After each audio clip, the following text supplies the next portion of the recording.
Il y a quelques mois, un homme de 36 ans a posté un témoignage. Un témoignage qui a glacé le sang de milliers de personnes sur les réseaux sociaux. Cet homme s'appelle Siméon. Pendant un mois entier, quelque chose est venu le trouver dans son sommeil.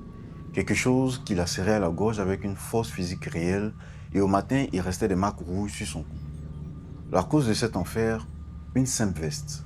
Une veste achetée pour quelques milliers de francs dans une friperie au marché. Si tu as l'habitude d'acheter des vêtements d'occasion, de dénicher des objets vintage, écoute attentivement. Cette vidéo pourrait te sauver la vie ou au moins ta santé mentale. Si tu veux ce genre d'enquête et de récits utiles, abonne-toi maintenant. Parce que là, on va très loin.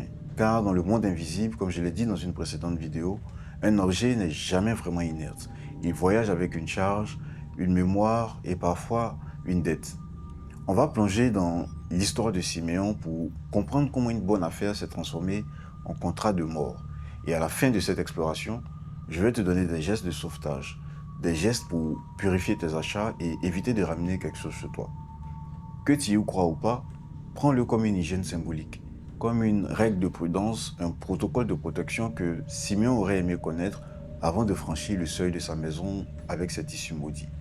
Mais avant d'en arriver là, tu dois comprendre pourquoi cette veste le voulait. Tu dois comprendre le concept de l'appât. Parce que la nuit, les objets aussi, ils respirent. Son nom, c'est Siméon. Un homme solide, père de famille, le genre d'homme habitué à la réalité brute du quotidien. Pas aux superstitions, pas aux contes de fées. Un samedi, comme les autres, ils seront au marché. Il y a le brouhaha de la foule et il est avec sa mère. Il est là pour une mission simple, faire plaisir à ses enfants. Dans les allées de la friperie, il cherche la qualité au meilleur prix, alors que sa mère l'avait pourtant prévenu bien longtemps avant. Elle n'a jamais voulu qu'il porte des vêtements de seconde main, parce qu'elle lui disait « Mieux vaut deux chemises neuves qu'une armoire pleine de tissus dont tu ignores la provenance ». Pour elle, certains vêtements portent des esprits si forts qu'ils peuvent hanter les vivants. Mais ce jour-là, Simeon n'écoute que son enthousiasme de père. Il trouve ce qu'il faut pour ses enfants et puis ses yeux s'arrêtent sur un stand de veste. Belle coupe et le prix, il est d'un ridicule. Ça, c'est ce que j'appelle l'appât. Dans le monde de la seconde main, on croit souvent qu'on a fait une affaire parce qu'on est plus malin que le vendeur. Mais pose-toi une question. Et si le vendeur était juste pressé de te transmettre un fardeau? Quand le prix est trop bas, ce n'est pas toi qui fais une économie. C'est le vendeur qui perd pour ton silence. Il ne te cède pas un vêtement, il te cède une dette. Alors Simeon essaie une veste et elle lui va parfaitement. Trop parfaitement même je dirais. Comme si elle avait été cousue pour lui ou comme si elle attendait précisément sa carrure pour reprendre forme. Il paie, il remercie et il repart content. Il rentre chez lui, rend ses achats et dîne avec sa famille. C'est un moment de calme et de fausse sécurité. La maison est paisible et Simeon ne sait pas encore qu'en franchissant le seuil de sa maison, il n'a pas seulement ramené du tissu, il a ramené un passager clandestin. Quelque chose est entré avec lui. Quelque chose qui ne mange pas, qui ne parle pas, mais qui attend que les lumières s'éteignent pour commencer à exister. Dans moins de 2 minutes, je vais te montrer le premier signe qu'il aurait dû voir. Un détail, petit mais énorme. Un détail sur la veste qui prouvait qu'elle appartenait encore à un autre. Simeon l'a ignoré et c'était une grosse erreur, parce que dès la première nuit, le mécanisme de transfert s'est activé. Mais dis-moi en commentaire, est-ce que tu as déjà remarqué un détail étrange sur un objet d'occasion, juste après l'avoir ramené, ou une odeur qui ne part pas, ou même encore une tache qui apparaît puis disparaît? Si ça t'est déjà arrivé, raconte en commentaire, parce que l'histoire de Simeon bascule ici, dans le silence de sa chambre, là où la coïncidence laisse place à l'horreur. Voici ce que Simeon a commencé à vivre.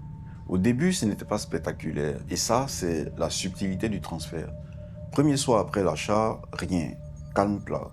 Simeon dort, satisfait, mais l'objet est là sur le dossier d'une chaise dans le noir. Et dans cette obscurité, la veste s'imprègne de l'air de la pièce comme si elle apprenait son nouvel environnement. Au troisième jour, le sommeil se fragmente. Siméon se réveille fatigué comme s'il avait couru toute la nuit. Il fait des cauchemars dont il ne se rappelle pas, mais il garde une trace physique, une oppression sur la poitrine et il met ça sur le stress du boulot. Il rationalise. C'est ce qu'on fait tous. On refuse de croire que le danger peut venir d'un morceau de tissu qu'on a soi-même choisi. Au cinquième jour, un palier est franchi. Sa femme s'inquiète et elle lui dit que la nuit il parle. pas des mots confus. Il s'exprime dans une langue qu'elle ne connaît pas et avec une voix surtout qui n'est pas du tout la sienne. Là, on entre dans ce que certains appellent la participation mystique. En clair, c'est un lien invisible, comme un fil entre l'objet et celui qui l'a porté. L'objet ne se contente plus d'être dans la pièce, il commence à s'inviter à l'intérieur, comme si quelque chose, attaché à la veste, cherchait un canal pour s'exprimer, pour réclamer ce qui lui a été arraché. Au septième jour, un homme apparaît dans la chambre. Pas un monstre de cinéma, une silhouette humaine, un monsieur comme Simeon le dira plus tard. Il se tient là, dans le coin le plus sombre, près de l'endroit où les vestes sont rangées. Il ne crie pas, il ne bouge pas, mais il menace. Et il demande qu'on lui remette sa chose. Mais il ne précise jamais laquelle. Et là, le supplice mental devient insupportable. Simeon passe ses journées à regarder ses enfants, ses outils, ses meubles, en se demandant ce qu'il détient de travers. Il n'a pas encore fait le lien avec la veste. Pour lui, ce ne sont que des vêtements. Mais l'entité, elle sait exactement ce qu'elle veut. Chaque nuit devient une épreuve. Simeon ne dort plus, la fatigue se transforme en vigilance animale. Sa maison, son refuge, devient le territoire d'un créancier de l'ombre. Il commence à comprendre quelque chose. Ce n'est pas sa maison qui est hantée. C'est sa vie qui est en train d'être saisie comme par un huissier de l'au-delà. Tu penses que c'est déjà le pire? Qu'une silhouette qui t'observe et te menace suffit à briser un homme? Détrompe-toi. Jusqu'ici, l'entité gardait une distance, mais tout va basculer. Lors de la cinquième attaque, et là, Simeon va comprendre que ce n'est plus de la peur, c'est de la survie. Est-ce que tu as déjà senti, avant de t'endormir, que dans l'air de la pièce, tout devenait lourd, plus froid? Si oui, écoute bien, parce que ce que Simeon a vécu ensuite est la preuve pour lui que la frontière entre rêve et réalité peut devenir floue.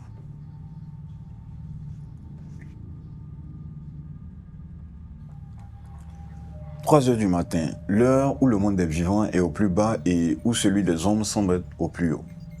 Dans sa chambre, Simeon dort, un sommeil lourd, le sommeil de l'épuisement total. Soudain, il sent quelque chose. Pas un bruit, mais une pression sur sa gorge. Au début, il croit à un rêve, un cauchemar qui s'accroche, mais il sent qu'il commence à manquer d'air. Il veut respirer, mais ça ne vient pas. La pression s'accentue, c'est froid, c'est serré comme une poigne qui ne trempe pas. Et là, il ouvre les yeux dans le noir complet, il ne voit personne. Pas de silhouette penchée sur lui, pas de visage, mais il sent que quelque chose est là. Il essaie de parler, mais rien ne sort. Il se débat et puis, au moment où tout se brouille, où son cœur s'emballe, ça s'arrête brutalement. L'air revient d'un coup, Simeon se redresse, trempé de sueur, et il comprend une chose. Il n'était pas en train de dormir, il est réveillé, vraiment réveillé. Ce n'était pas juste un mauvais rêve. Il porte la main à son cou, la douleur est encore là. Il titube jusqu'au miroir de la salle de bain et sous la lumière froide, il voit des marques rouges, comme l'empreinte d'une prise sur sa peau. Le sceau d'une réalité qu'il ne peut plus nier. Il n'était pas seul. Quelque chose réclamait physiquement son dû, et ce n'était que le début. Chaque semaine, avec régularité, l'attaque se répète. Pendant un mois entier, Simeon vit dans la terreur du coucher. Chaque nuit devient une loterie et le prix, c'est sa vie. Il ne dort plus que par tranches de 20 minutes, terrifié à l'idée que s'il ferme les yeux trop longtemps, il ne les rouvrirait jamais. Il pense que sa maison est hantée, que la force obscure a pris possession de ses murs. Mais il ne fait toujours pas le lien. Pour lui, le mal vient de l'extérieur. Il n'imagine pas que le parasite est accroché dans son armoire, suspendu calmement sur un cintre, attendant d'être revêtu pour se nourrir. Et puis vient la cinquième attaque. L'homme apparaît à nouveau, mais cette fois avec un couteau en main. Et l'horreur change de visage. Ce n'est plus seulement une pression, c'est une menace explicite.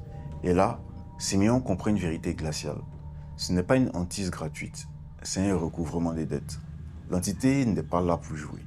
Elle veut récupérer ce qui lui appartient, elle veut sa veste. La bonne affaire du marché est devenue une condamnation. Et Simeon le sait. S'il ne trouve pas une solution, la prochaine fois, ça ne lâchera peut-être pas. C'est ici que l'histoire tourne, parce que le lendemain matin, Simeon ne va pas appeler la police. Il ne va pas appeler un médecin, il va chercher une aide d'un autre genre. Une aide qui connaît les lois de la comptabilité spirituelle. Et ce qu'il va découvrir va changer ton regard sur chaque objet que tu possèdes.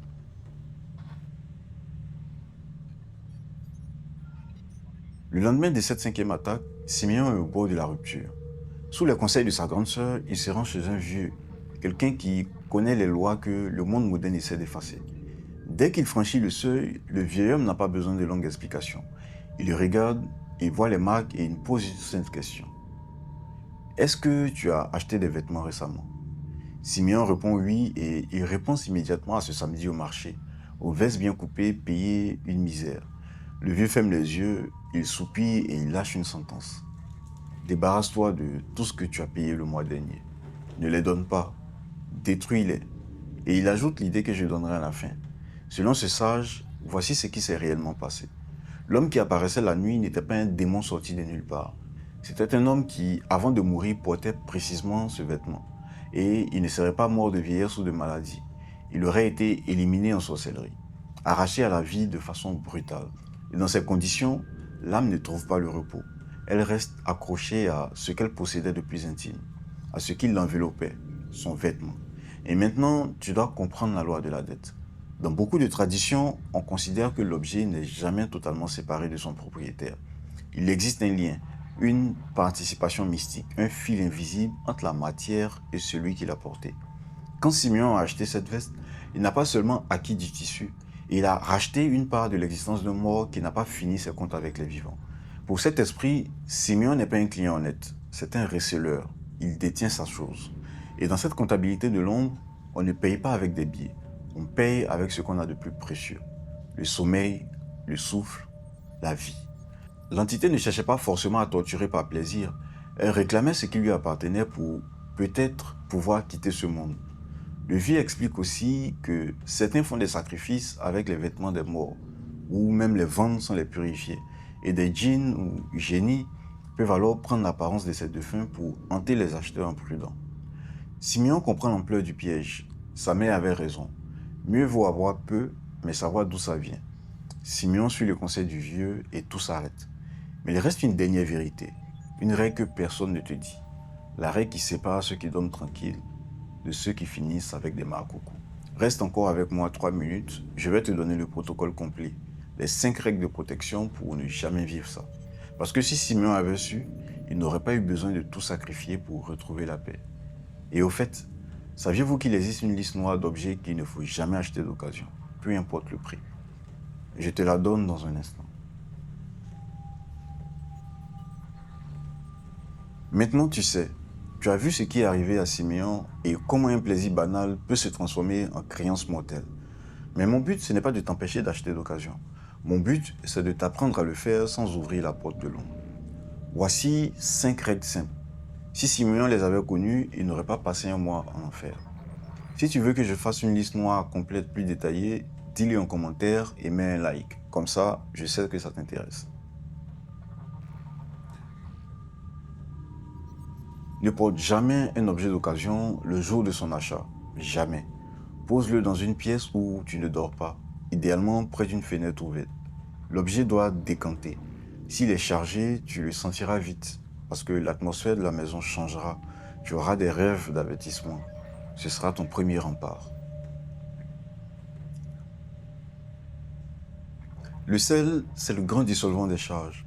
Pour les bijoux ou les montres, un gros bol de sel sec pendant 24 heures. Pour les vêtements, une poignée de sel dans l'eau de lavage. Comme le disait le vieux à Simeon, le sol aurait pu éviter la moitié de tes problèmes. Le sel ne nettoie pas seulement la tâche, il nettoie la mémoire. Quand tu prends possession d'un objet d'occasion, affirme ta souveraineté. Tiens l'objet fermement et dis à haute voix, je t'achète pour ce que tu es, pas pour qui tu as servi. Tes anciens liens sont rompus, tu entres ici pur. Ça peut sembler bête, mais c'est une déclaration d'intention, un cut symbolique. Ça brise le fil entre le propriétaire et la matière. Utilise le protocole. Cherche la mémoire du fil, l'odeur qui résiste, le poids fantôme. Et si tu constates que l'objet résiste au nettoyage physique et symbolique, ou si l'odeur de présence persiste malgré le sel, ne lutte pas. Ton intention te parle. Applique la dernière règle.